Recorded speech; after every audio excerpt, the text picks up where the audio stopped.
In this video, I'm going to show you how to use your Android phone or your iPhone as a CCTV camera. Now, if this is your first time of coming across this video, don't forget to like this video and subscribe to this channel so that you'll be getting important updates I drop every day on smartphone hacks.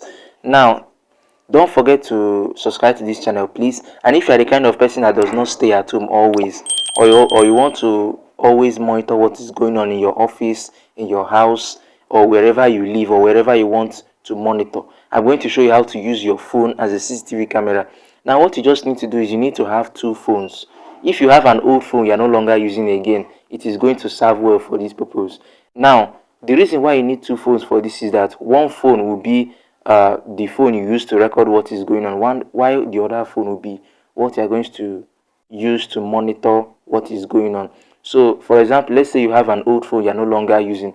That old phone is what will be placed at your home or at your office as the CCTV camera, while your current phone will be used to monitor what is going on.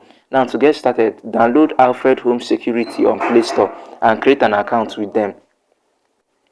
Then make sure you download the app on the both of the phones, because one of the phones is what you keep in your place of work, on your office, on your house, to record what is happening, while the other phone, which is your own phone, will be used to monitor what is going on. Now, sign in using the same account on both phones.